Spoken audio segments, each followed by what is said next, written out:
बोलते हैं टीपू सुल्तान ने लाखों ब्राह्मणों का मर्डर किया। अब मैं सोचता हूँ उस समय मैसूर की पॉपुलेशन कितनी होगी और उस पॉपुलेशन में ब्राह्मणों का परसेंटेज कितना होगा, तो क्या उसके राज्य में लाखों ब्राह्मण होंगे? टीपू सुल्तान के जो सबसे बड़े सचिव प्राइम मिनिस्टर टाइप थे उनका नाम था पूर्णैया। अब बताइए टटीपू सुल्तान का एडवाइजर पूर्णैया है, क्या वो उनको ब्राह्मणों का कत्लेआम करने देगा? शिवाजी महाराज के प्रशासन में मैंने डिटेल में स्टडी किया है।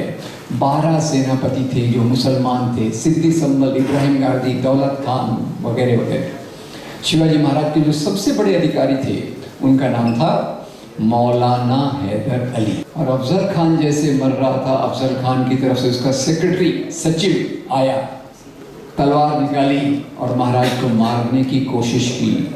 और अफजल खान के सचिव का नाम था कृष्णाजी भास्कर कुलकर्णी। आज हम इसको एक हिंदू मुसलमान के रूप में देख रहे हैं। एक तरफ अकबर की फौज है, एक तरफ राणा प्रताप की फौज है। और अकबर की फौज में आप देखें तो अकबर खुद नहीं है, गायब, नदारद। नेतृत्व कौन कर रहा था? सेना का नेतृत्व कर रहे थे राजा मान सिंह। राजा मान सिंह के साथ राजपूत सिपाही और उसी के अंडर में मुसलमान सिपाही। तो बताइए अकबर की सेना में केवल मुसलमान हैं या हिंदू मुसलमान दोनों हैं? दोनों। चलते हैं राणा प्रताप जी के पास।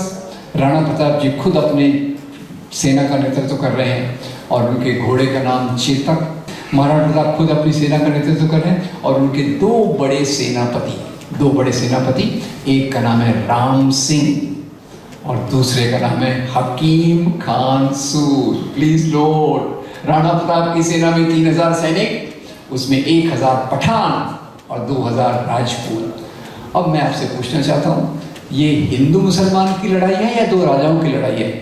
दो राजाओं की लड़ाई है। ये लड़ाई धर्म के लिए है कि सत्ता के लिए है? सत्ता। वो अपनी जो MHRD मिनिस्टर थी ना, सास भी कभी बहू वाली थी, तो उसको लोगों ने बोला ये तो बहुत कम पढ़ी लिखी है। तो उसने बोला मुझे कम पढ़ा लिखा बोलते हो, मैं तो ये यूनिवर्सिटी से डिग्री लाई हूँ। मैं बहुत इम्प्रेस हो गया। तब से ये यूनिवर्सिटी का रिसर्च फॉलो करने लगे और उसका एक रिसर्च ये था कि जहाँ भी दंगे करवाए जाते हैं वहाँ एक पार्टी पहले से ज़्यादा मजबूत हो जाती है। गेस करना मैं आप पर छोड़ देता हूँ। मीरा भाईंदर कलेक्टिव बहुत बड़ी जिम्मेदारी ले रहा है। जिम्मेदारी ये है कि इस प्रकार की मीटिंग्स, कल्चरल प्रोग्राम्स बहुत इम्पोर्टेंट है, पर सवाल आगे ये भी है कि हमको आज समाज में जो नफ़रत भर गई है, मेरा पूरा विश्वास है नफ़रत ऑटोमेटिक नहीं होती। मैं यहाँ तक मानता हूँ कि मोहब्बत स्वाभाविक है, नफ़रत को डाला जाता है सांप्रदायिक ताकतों द्वारा। क्योंकि हम मीरा रोड के हैं तो हमारे जो शहर में भी जिस तरीके का नफरत का वातावरण बनाया जा रहा है, इसको लेकर सभी लोग जो है खफा है उसके खिलाफ कि नहीं होना चाहिए देश में। तो उसको लेकर जो भी लोग नफरत के खिलाफ हैं उन सबको एक फोरम पे लाने के लिए कई सारे संगठन मिलकर, प्रोग्रेसिव लोग मिलकर जो है इस तरीके का फोरम बनाया है और सड़क पर आने वाले दिनों में नफरत के खिलाफ एक रेजिस्टेंस खड़ा करने की कोशिश करने के मकसद से ये कलेक्टिव बुलाया हुआ है। मुंबई केरला फॉर सेक्युलरिज्म ये तय किया है कि पूरे महाराष्ट्र के अंदर हम ये एग्जीबिशन लेके चलेंगे। खास करके शहरों में जहाँ पे ये पिक्चर फ्री में दिखाई गई है वहां पे हम लोग फ्री में एग्जीबिशन दिखाएंगे, हर भाषा में दिखाएंगे, अलग अलग ऑडियो विजुअल दिखाएंगे। आइए केरला को देखें, केरला को समझे और क्यों ये लोग ये नफरत की कहानी फैलाना चाहते हैं ये भी आपको समझे। केरला स्टोरी फिल्म केरल में बिल्कुल भी चला नहीं, देखने के लिए लोग भी नहीं था, मगर ये केरला स्टोरी फिल्म केरल में नहीं बाहर चलाना चाहते हैं और बाहर ये चला रहा है, ये नफरत फैलाने की कोशिश वो कर रहा है, मगर ये नफरत फैलाने की कोशिश को भी हमको हराना है। दोस्तों हमारे साथ हैं राम पुनियानी जी और इनका परिचय देने की कोई जरूरत नहीं है, बहुत अच्छे इतिहास की जानकारी आपके पास है और मैं करीब करीब जो सवाल करूं वो सारे सवाल का जवाब आप दे चुके हैं। रिसेंट में केरल स्टोरी जिस तरह से दिखाया गया उसकी अगर हकीकत पे कुछ रोशनी डाल सके आप। देखिए केरल स्टोरी में जो पूरी झूठ कहानी है, 32,000 महिलाओं की बात कही गई और आखिर में जब इन्वेस्टिगेशन किया तो पता चला केवल 3 महिलाओं ने इस्लाम को कबूल किया था। और यूनाइटेड स्टेट्स और बाकी एजेंसीज का भी ये आंकड़ा है कि दुनिया में अभी 40,000 एक्टिव टेररिस्ट हैं उसमें से भारत के केवल 68 हैं, 68। और एक बार मिनिस्टर ऑफ होम अफेयर्स ने भी कहा था कि इनका भारत पे इनका ज़्यादा प्रभाव नहीं है। तो 68 में से 3 औरतें हैं, 2 पहले ईसाई थी और 1 पहले हिंदू थी। तो केरल स्टोरी तो केवल एक प्रोपेगेंडा फिल्म है।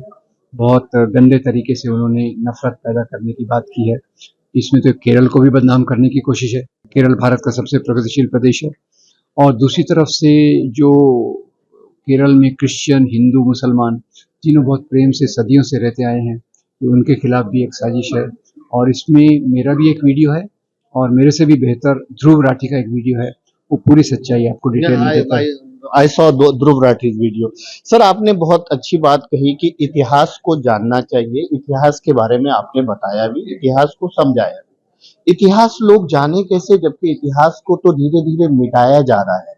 तो उसके लिए लोग क्या करें, आखिर उस जाने कैसे वो? जी, देखिए वही मैं बता रहा था कि जहाँ एक तरफ से पूरा बड़ा प्रोपेगेंडा है गलत इतिहास को समाज पे डालने का, दूसरी तरफ बहुत अच्छे स्रोत हैं।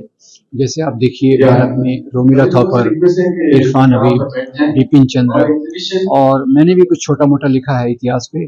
और मेरे यूट्यूब चैनल पे बहुत सारे वीडियोस हैं इतिहास के। उसमें एक सही इतिहास लोगों तक ले जाने का जिम्मेदारी तो सबकी है, पर उसका एक अच्छा वर्जन है। सवाल यह है कि ये लोगों तक पहुंच नहीं रहा, और वही हम सबकी जिम्मेदारी है कि इसको लोगों तक पहुंचाएं। राम पुनियानी जी का सारे लोगों के लिए एक प्यारा सा मैसेज होगा तो वो क्या होगा? जी, मेरा मैसेज तो यही होगा, मैसेज या रिक्वेस्ट यही होगी कि हम सबसे पहले इंसान हैं। पूरी मानवता हमारा धर्म है, और भारतीय संविधान के रास्ते पर देश को ले चलना चाहिए, और मजहब की राजनीति को हमने रिजेक्ट करना चाहिए। Thank you so much. दोस्तों, हमारे साथ हैं सादिक वासा जी। ये मीरा भाईंदर कलेक्टिव, इसका मतलब क्या है और इसका मकसद क्या है? देखिए, हमारे देश में और शहर में, क्योंकि हम मीरा रोड के हैं, तो हमारे जो शहर में भी जिस तरीके का नफरत का वातावरण बनाया जा रहा है, इसको लेकर सभी लोग जो है खफा है, उसके खिलाफ कि नहीं होना चाहिए देश में। तो उसको लेकर जो भी लोग नफरत के खिलाफ हैं, उन सबको एक फोरम पे लाने के लिए कई सारे संगठन मिलकर, प्रोग्रेसिव लोग मिलकर जो है इस तरीके का फोरम बनाया है। और सड़क पर आने वाले दिनों में एक नफरत के खिलाफ एक रेजिस्टेंस खड़ा करने की कोशिश करने के मकसद से ये कलेक्टिव बनाया हुआ है। क्या मैसेज देना चाहेंगे आप इस प्लेटफॉर्म के माध्यम से लोगों को?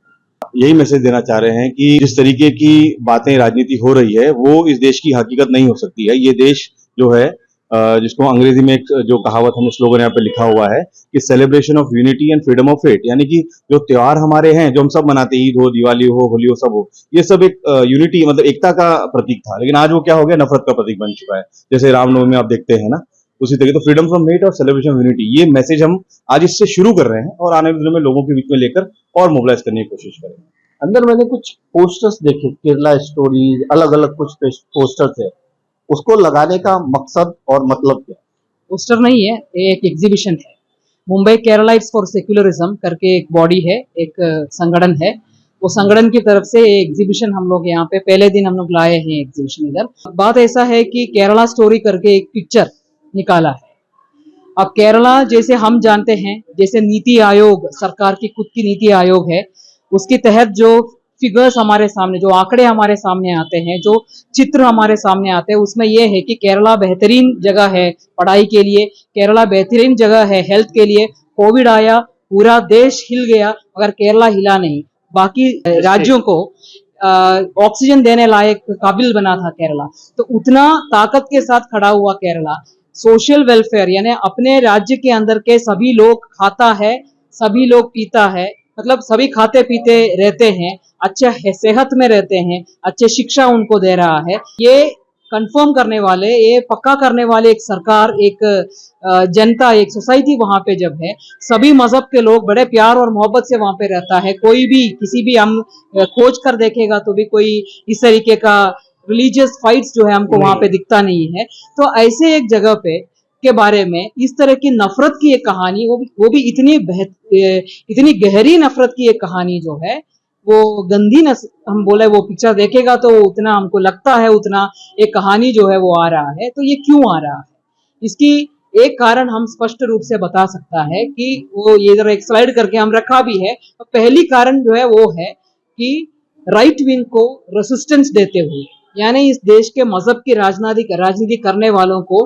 तोड़ते हुए वहां पे सरकार हो या वहां पे राजनीति हो, वो चल रहा है। और वो एक ही कारण है कि उसको उस केरला को तोड़ना है और केरल में भी मजहब की राजनीति को लेके चलना है, ताकि उधर का जो भी यूनिटी, जो भी समता एकता आपको दिखता है, उसको तोड़कर हमको केरला को तोड़ सकता है। ये समझ से केरला स्टोरी फिल्म बनी है। इसलिए मुंबई केरलाइट्स फॉर सेक्युलरिज्म ये तय किया है कि पूरे महाराष्ट्र के अंदर हम ये एग्जीबिशन लेके चलेंगे, खास करके शहरों में जहां पे ये पिक्चर फ्री में दिखाई गई है, वहां पे हम लोग फ्री में एग्जीबिशन दिखाएंगे, हर भाषा में दिखाएंगे, अलग अलग ऑडियो विजुअल दिखाएंगे।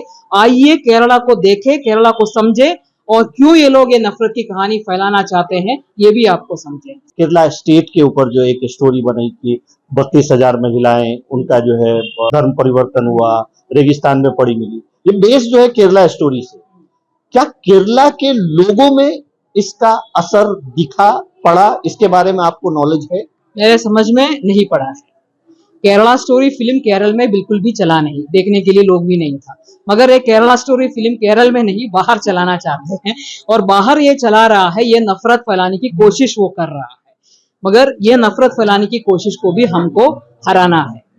ये दोस्तों, केरला स्टोरी के बारे में अगर मैं बताऊं तो ये मुझे भी पता था, इसलिए मैंने इनसे कंफर्म किया कि केरला में केरला स्टोरी का कुछ असर नहीं पड़ा और किसी तरह का ऐसा सांप्रदायिक बात नहीं आई, किसी तरह की ऐसी कोई बात नहीं। लेकिन केरला स्टोरी हर उस स्टेट में ज्यादा चला है जहां पे सांप्रदायिक माहौल बनाया गया, सांप्रदायिक यानी हिंदू मुस्लिम ये सब किया गया, तो उन सारे स्टेट में काफी चला और उस पिक्चर को देखा भी गया। और अभी तक वो लोग ये मानने को तैयार नहीं है कि 32,000 महिला थी या 3 महिला थी। थैंक यू सो मच हमसे बात करें। पूरे कल्चर, साहित्य और सब चीज़ों का मुख्य उद्देश्य यही होना चाहिए कि समाज बराबरी की तरफ जाए। और आज जो हो रहा है, मैं केवल इतिहास के एक छोटे भाग पर अपने आप को सीमित रखूंगा कि आज जो हो रहा है, इतिहास को समझने के बहुत सारे तरीकों को सामने रखा गया है। मुझे बहुत खुशी हुई जब बात की गई पर्यावरण का इतिहास, पेड़ पौधे, झाड़, नदी, इनका इतिहास, हमारे शहर का इतिहास, हमारे उन दोस्तों का इतिहास जिन्होंने नफ़रत को झेलते हुए पाकिस्तानी व्यक्ति को अपने घर में रखा। ये हमारे इतिहास का एक महत्वपूर्ण बिंदु है जिसका हमें आदर करना चाहिए। और जो समाज में नफ़रत पैदा कर रहा है वो हर जगह दिखता है, वो मुझे कुछ ज़्यादा बताने की ज़रूरत नहीं है। एक हमारे दोस्त ने एक बहुत महत्वपूर्ण वाक्य कहा था कि आज समाज में जब बंटवारा किया जा रहा है, एक समय था जब समाज को जोड़ा गया था। समाज को जोड़ने की भी बहुत महत्वपूर्ण प्रक्रियाएं हुई हैं, वो सूफी संत हों, भक्ति संत हों, हमारे साहित्यकार हों, उन्होंने धर्म की सीमाओं को संकुचित सीमाओं के परे उठकर समाज को जोड़ा। भारत इसी से बना, इसी मेल जोल से भारत बना जिसमें हमने क्षेत्रीय, भाषीय और धार्मिक पहचानों से ऊपर उठकर भारत को बनाने की कोशिश की। आज दुर्भाग्यवश जो ये यात्रा है वो एक उल्टी दिशा में चल रही है, जहां इसी इतिहास का उपयोग करके समाज को बांटने की एक प्रक्रिया की जा रही है। और इसमें मैं, खैर विषय तो बहुत बड़ा है, उस पर मैं पूरा वक्त आपका नहीं लूँगा, बाकी वक्त का भी है, बाकी आपके कार्यक्रम भी है, पर 2-3 चीज़ों को मैं रेखांकित करना चाहूँगा कि आज जो इतिहास जिस प्रकार से देखा जाता है वो राजाओं के इतिहास के रूप में देखा जाता है। हिंदू राजा, मुसलमान राजा, अभी हमारे महाराष्ट्र में हुआ, वो भाई एक तरफ औरंगज़ेब को खड़ा कर दिया, दूसरी तरफ छत्रपति शिवाजी महाराज हो गए, तो एक बाइनरी खड़ी हो गई। लोग उसमें आकर आंदोलन करने लग गए कि भाई इस तरफ से किसी ने कह दिया कि ये मुसलमान जो हैं वो औरंगज़ेब की औलाद हैं।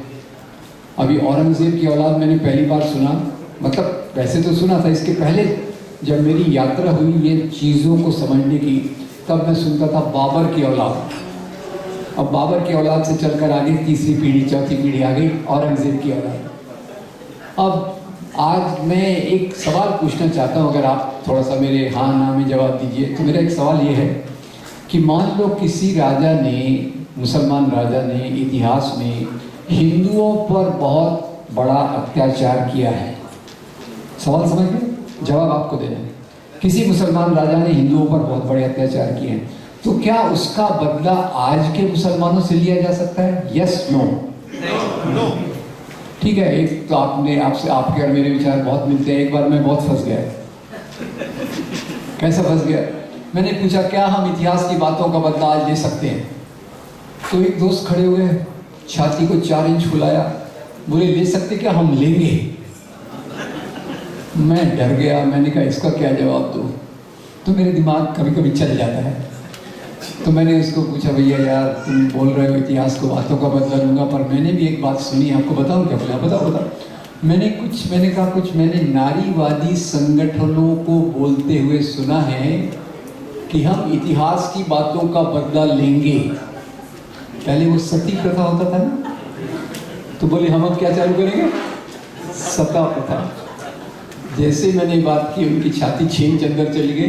वो बैठ कर मैंने कहा थैंक यू वेरी मच। इतिहास है, उससे आप सीखो राजाशाही क्या थी, हमारा उसके पहले का समाज पशुपालक समाज क्या था, हमारा सब जब हम शिकारी अवस्था में थे वो क्या था।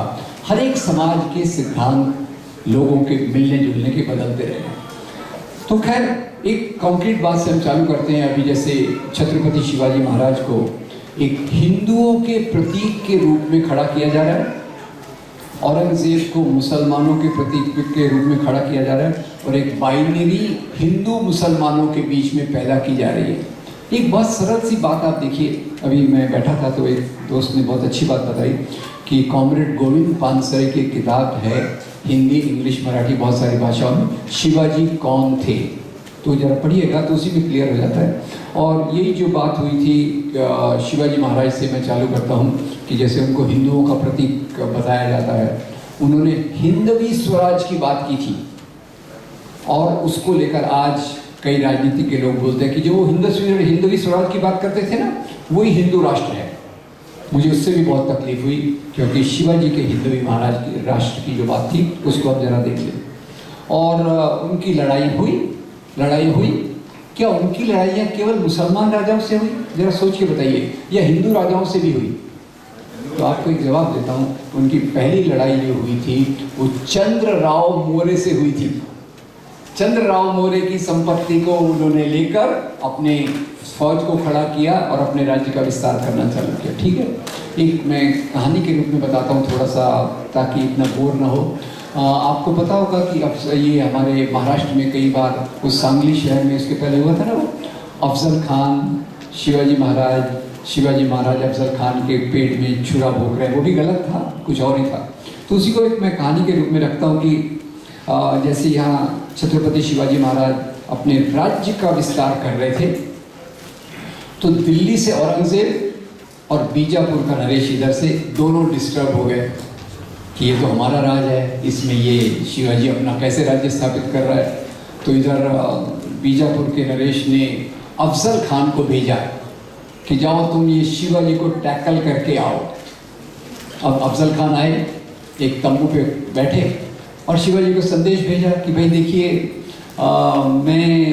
हम लोग लड़ाई क्यों करें, उससे अच्छा है कि आप आइए, हम बातचीत करके मामला निपटा लेंगे।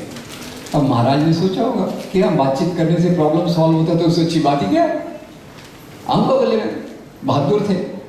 तो पर फिर अफजल खान ने एक शर्त रखी कि जब आप आएंगे तो आपके पास कोई हथियार नहीं होगा। महाराज ने कहा ओके नो प्रॉब्लम। महाराज घोड़े पर बैठकर जा रहे थे अफजल खान को मिलने, तो उनके एक जासूस ने उनको रोका। बोले महाराज आप कहाँ जा रहे? तो शिवाजी महाराज ने कहा कि मैं अफजल खान को मिलने जा रहा हूँ। बोले आपकी तलवार कहाँ है? बोले जब हमारे बीच में ये समझौता हुआ है, अंडरस्टैंडिंग है कि जब हम मिलेंगे हमारे पास हथियार नहीं होगा।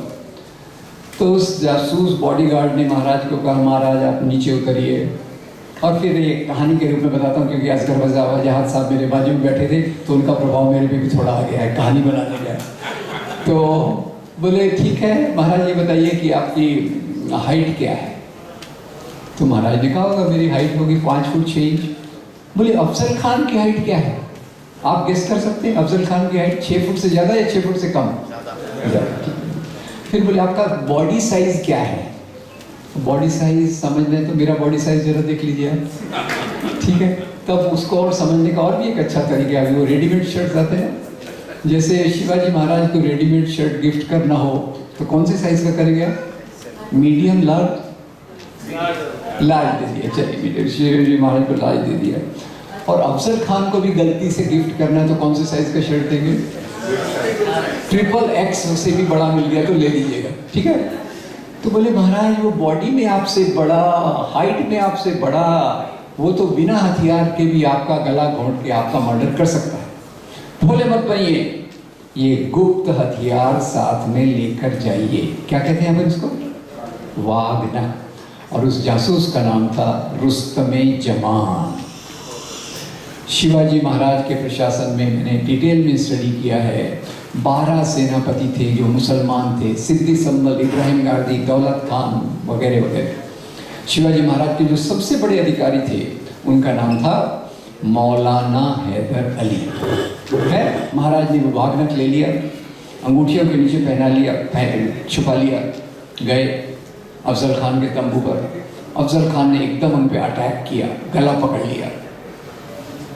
शिवाजी महाराज तैयार थे, वागनक निकाला, अफजल खान के पेट में डाल दिया।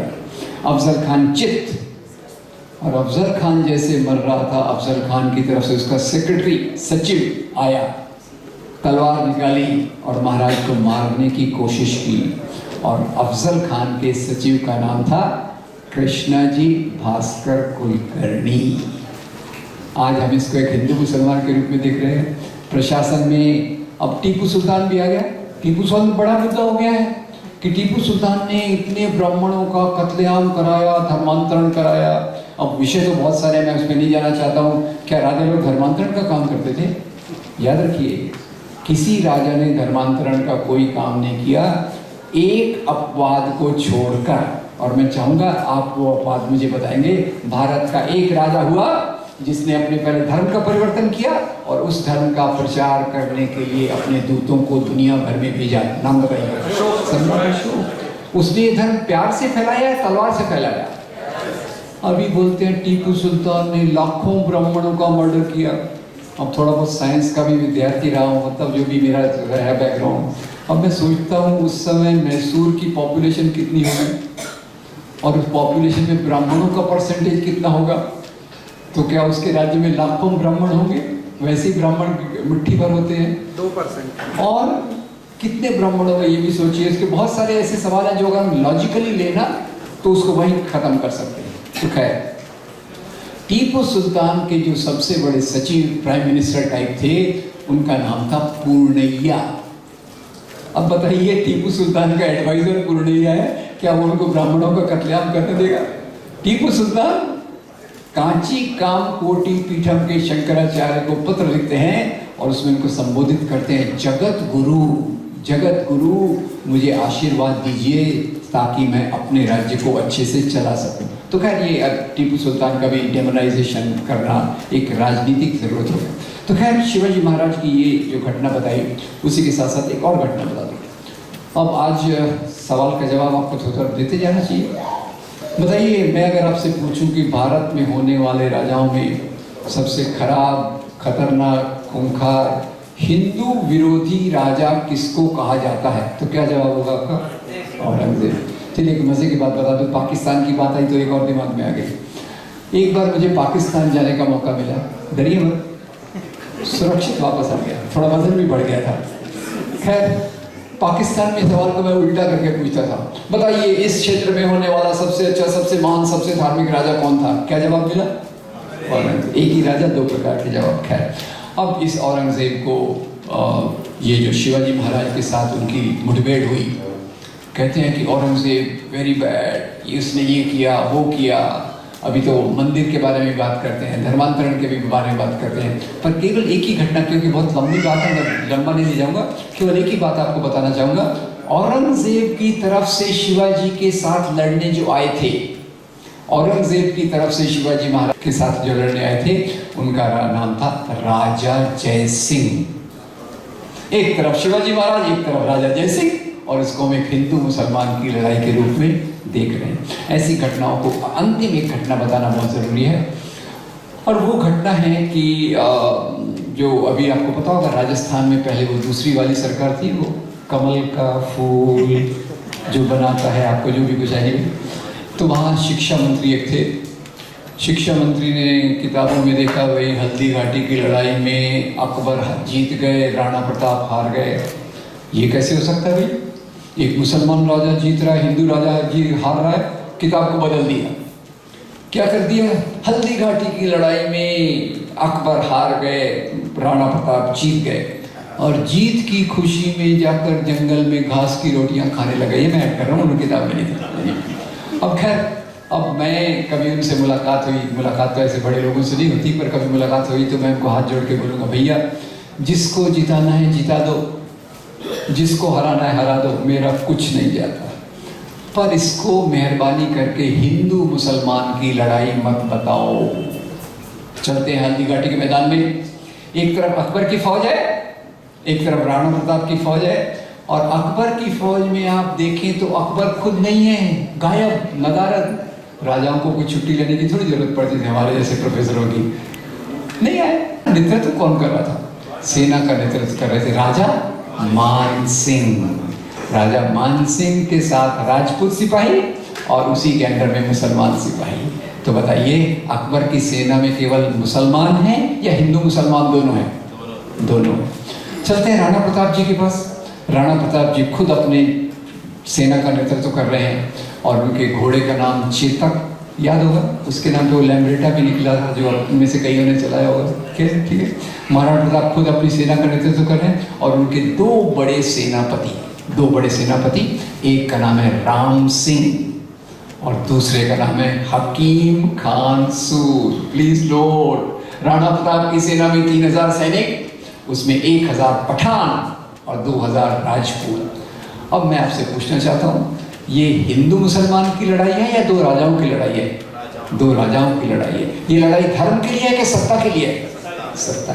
अब ये मामला हमारे देश में, ये जहर कैसे डाला गया, राजाशाही को धर्म से कैसे जोड़ा गया, तो इसके लिए मैं आता हूँ अपनी मुख्य बात पे कि 1857 की क्रांति, लड़ाई, विद्रोह, आप जो भी कहें, याद होगा आपको। इसकी चिंगारी किसने लड़ाई थी 1857 की? मंगल पांडे। इसका नेतृत्व किसने किया था? बहादुर शाह जफर। बहादुर शाह जफर के साथी कौन थे? तात्या साहब टोपे, नाना साहब पेशवा, झांसी की रानी। हिंदू मुसलमान मिलकर अंग्रेजों के खिलाफ लड़े। Right wrong? अंग्रेजों की सत्ता डगमगा गई, तो उन्होंने कहा अगर हमको यहाँ राज्य करना है तो कौन सी नीति लगाना पड़ेगा? Divide and rule. और वहां से उन्होंने जो इतिहास लिखवाया, उसमें उन्होंने राजा को अपने धर्म से जोड़ दिया। राजा होता है सत्ता के लिए, संपत्ति के लिए, समाज के, अपने राज्य के अंदर लगान वसूल करने के लिए, राज्य के बाहर लूटपाट करने के लिए, ये राजा होता है। और यहाँ उन्होंने कह दिया अरे वो मुस्लिम राजा, वो हिंदू राजा करके उन्होंने इतिहास लिखा दिया, और इसको कहते हैं इतिहास का सांप्रदायिकीकरण। तो इसके बीज डाले अंग्रेजों ने, और इसको आगे उठाया एक तरफ मुस्लिम सांप्रदायिक राजनीति ने, दूसरी तरफ हिंदू सांप्रदायिक राजनीति ने।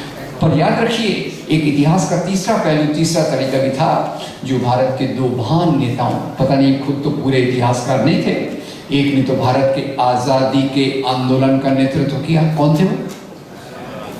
ये तो बहुत सरल सवाल है, ये मेरी आदत जाती नहीं है, प्रोफेसर बता बहुत सालों से इसलिए सवाल पूछते रहता। कौन थे भारत की आज़ादी के आंदोलन का नेतृत्व करने वाले? महात्मा गांधी। अब महात्मा गांधी की एक किताब में पढ़ रहा था, ज़्यादा पढ़ने में तो इतना नहीं होता, हिंद स्वराज। हिंद स्वराज में किसी और चीज़ के लिए पढ़ रहा था, उसमें 2 पेज आए जिसमें महात्मा गांधी ने इतिहासकार के रूप में बताया कि भारत में मुसलमान राजाओं के राज्य में उनके साथी हिंदू भी थे, उनकी प्रजा में हिंदू भी थे, हिंदू राजाओं के राज्य में हिंदुओं के साथी मुसलमान भी थे, और उनकी प्रजा में हिंदू मुसलमान दोनों थे। अब ये गांधी जी लिख रहे हैं हिंद स्वराज में, ये हमारे भारत के वास्तविक इतिहास है, और उनके चेले जवाहरलाल नेहरू इस बात को एक कदम आगे ले जाते हैं। डिस्कवरी ऑफ इंडिया एक शब्द वो मेरे ख्याल से पहले भी था पर उन्होंने इसको अंडरलाइन किया, वो था गंगा जमुनी तहजीब। कि भारत की सभ्यता, संस्कृति, साहित्य, कला जो भी चीजें हैं ये हिंदू मुसलमान दोनों के मेल जोल से बनी हैं। इसको आप एक धर्म के रूप में नहीं देख सकते। और उसके मैं बहुत सारे उदाहरण देता हूँ। जो भी सभ्यता रुक जाती है उसमें गंदगी आ जाती है, सड़ांध आ जाती है, एक तालाब की तरह हो जाती है। और जो सभ्यता बहती रहती है उसमें प्रगति होती है। और इसी मेल जोल की बात को थोड़ा सा आपको बता दूं, बहुत सरल बातें हैं। हम में से ज़्यादातर लोग जन्मदिन मनाते हैं, यस नो? क्या करते हैं उस दिन? केक काटते हैं। कहाँ से आया केक भाई, जरा सोच लीजिएगा।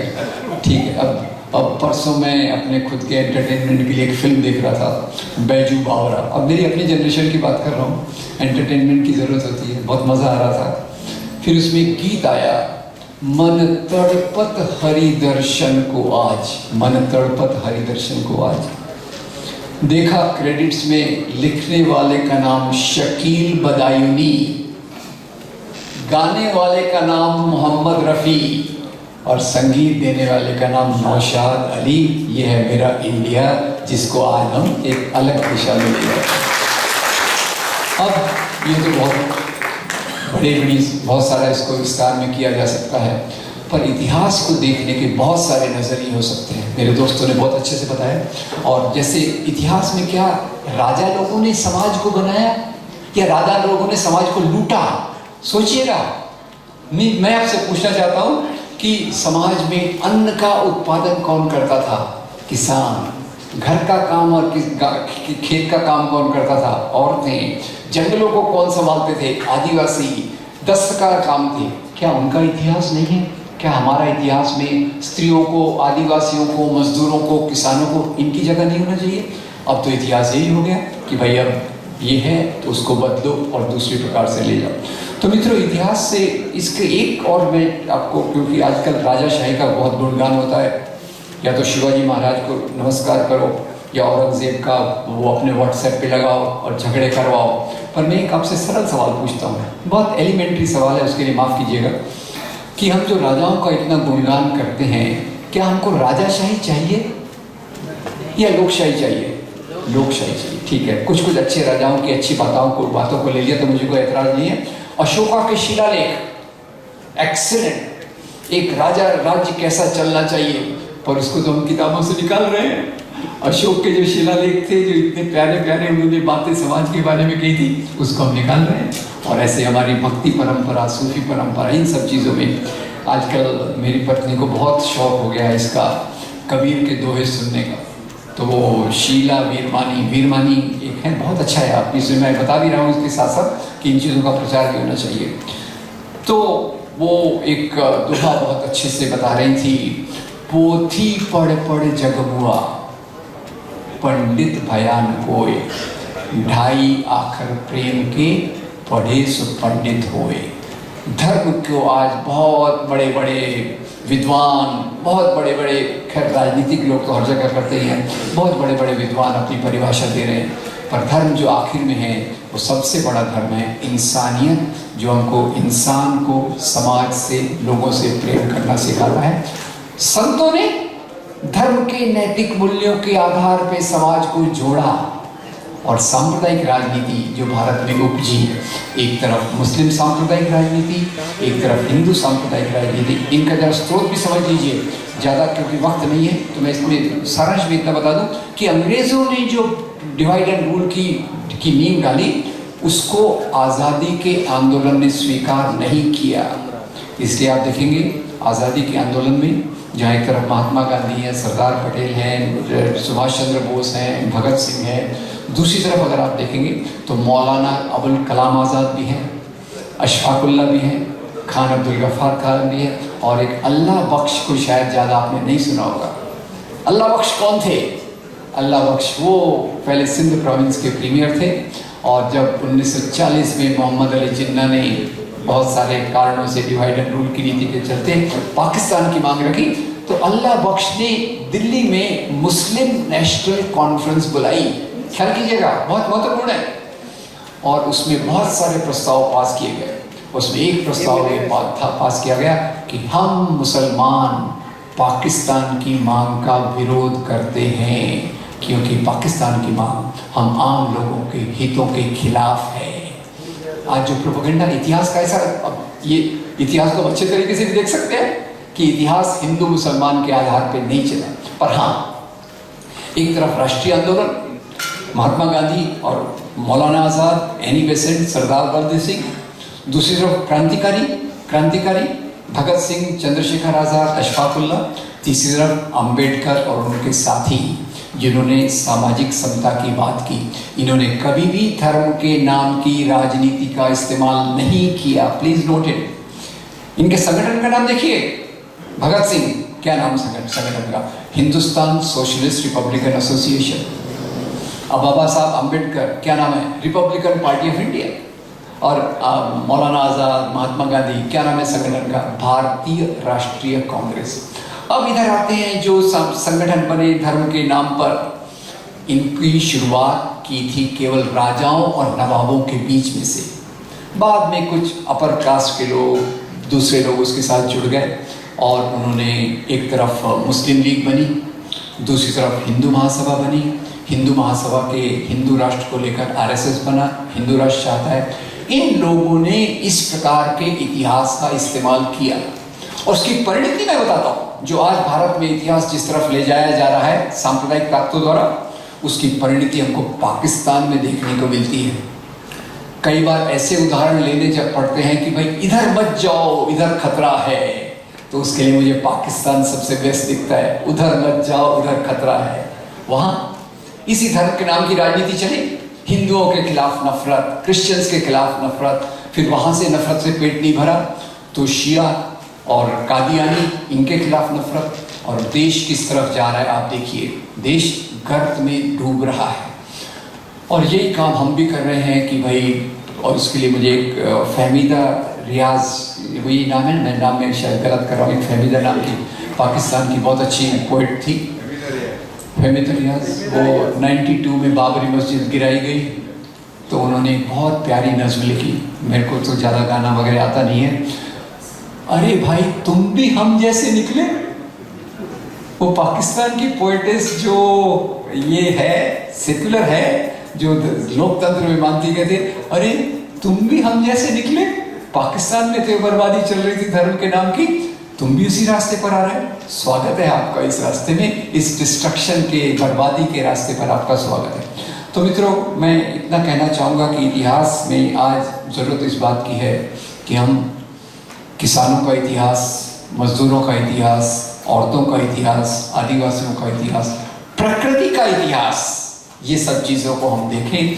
और ये करने के लिए आखिर में आलोचना तो हम कर सकते हैं, पर सवाल है कि एक अच्छा समाज कैसे बनाएं। अब आज जो दंगे, खैर एक बार और आप पूछ लेता हूँ, ये दंगे होते हैं या करवाए जाते हैं? शिवाजी औरंगजेब के नाम पे भी दंगे करवाए गए थे, पहले भी यहाँ करवाए गए थे और दंगे करवाए जाते हैं।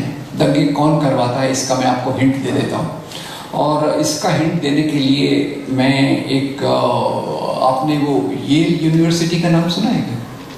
येल यूनिवर्सिटी सुना है? हाँ, मैंने नहीं सुना था पहले, तो मैंने कब सुना मालूम है आपको? अपनी जो MHRD मिनिस्टर थी ना, सास भी कभी बहू वाली थी, तो उसको लोगों ने बोला ये तो बहुत कम पढ़ी लिखी है, तो उसने बोला मुझे कम पढ़ा लिखा बोलते हो, मैं तो ये यूनिवर्सिटी से डिग्री लाई हूँ। मैं बहुत इम्प्रेस हो गया।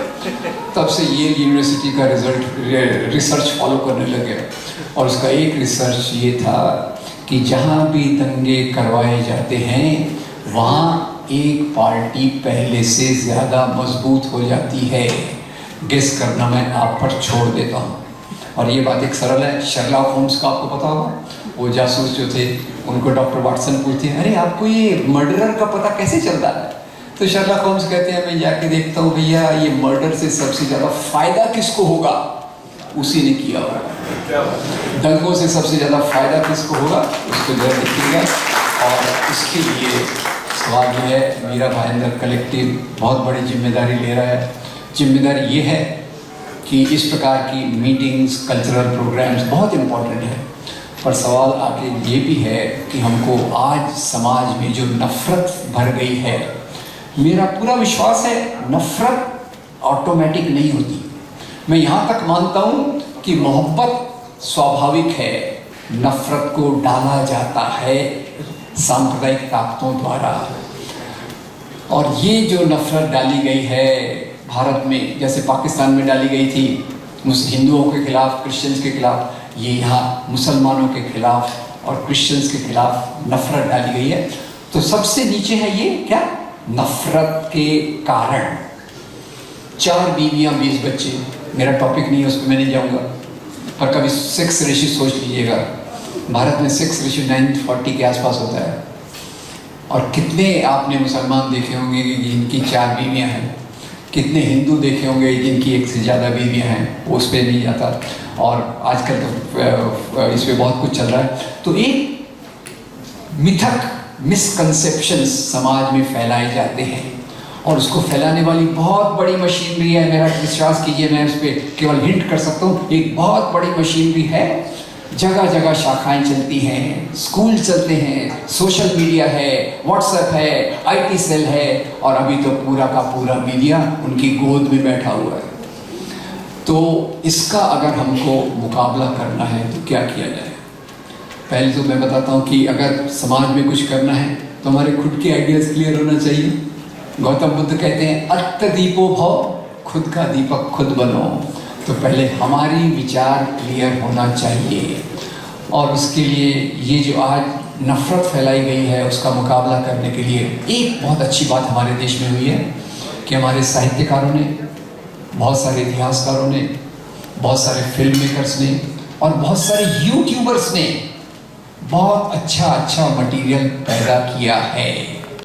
ये वहाँ पहुँच नहीं रहा जहाँ पहुँचना चाहिए।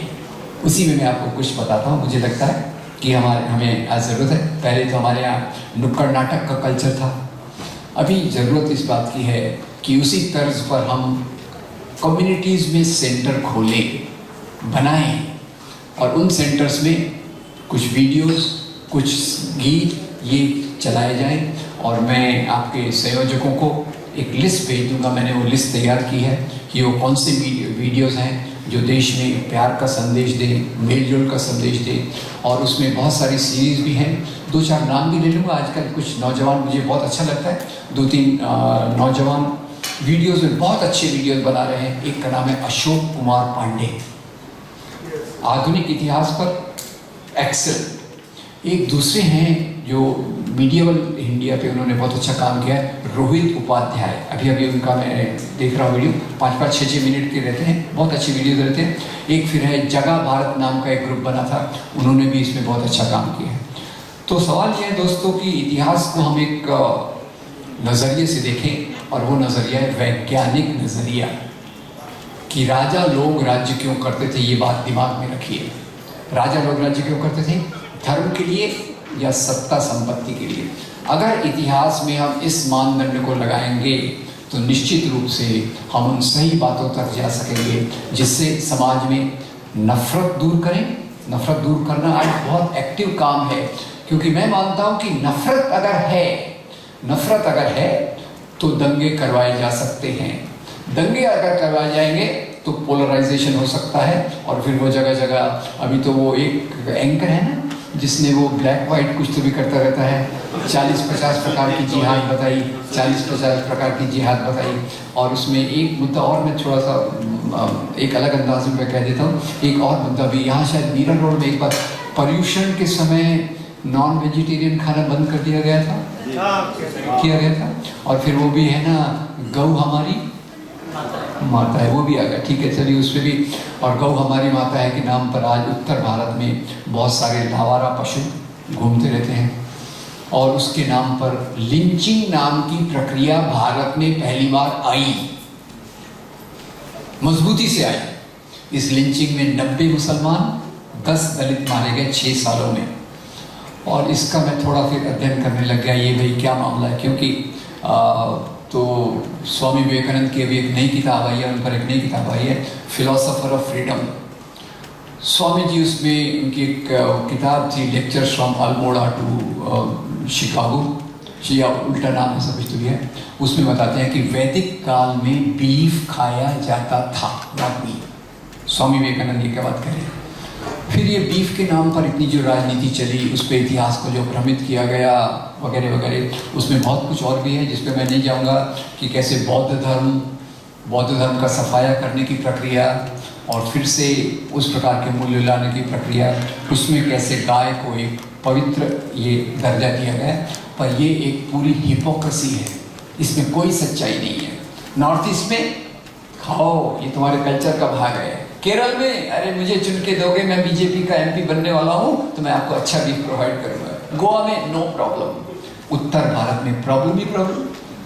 तो ये हिपोक्रेसी का एक और पता चला कि राजस्थान में हिंगोनिया में सैकड़ों गाय भूख से, बीमारी से मर गई थी जब वो सरकार थी, वही वाली सरकार जो थी ना, अकबर हार गया वाली।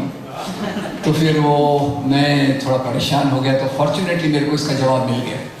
जवाब कहाँ मिला, एक बायोग्राफी में पढ़ रहा था, वो अपने वो प्रधानमंत्री थे ना जो कविताएं भी लिखते थे, अटल बिहारी वाजपेयी, उनकी एक बायोग्राफी विजय त्रिवेदी की लिखी हुई है, हार नहीं मानूंगा। पढ़ रहा था मैं, बड़ी अच्छी लिखी हुई है उन्होंने, 200 पेज 236 पे आया। तो पेज 236 पे पढ़ने को मिला कि एक बार अटल जी अमेरिका गए हुए थे लेक्चर टूर पे। एक दिन लेक्चर के बाद खाने का आनंद ले रहे थे, मग्न होके खा रहे थे। तो उनके पड़ोसी ने कंधे पे थपथपाया, अटल जी आप क्या कर रहे हो, आप जो खा रहे हो तो बीफ है, आप जो खा रहे हो तो बीफ है। अटल जी ने कहा नो प्रॉब्लम, ये कोई इंडियन गाय का थोड़ी है, ये तो अमेरिका का।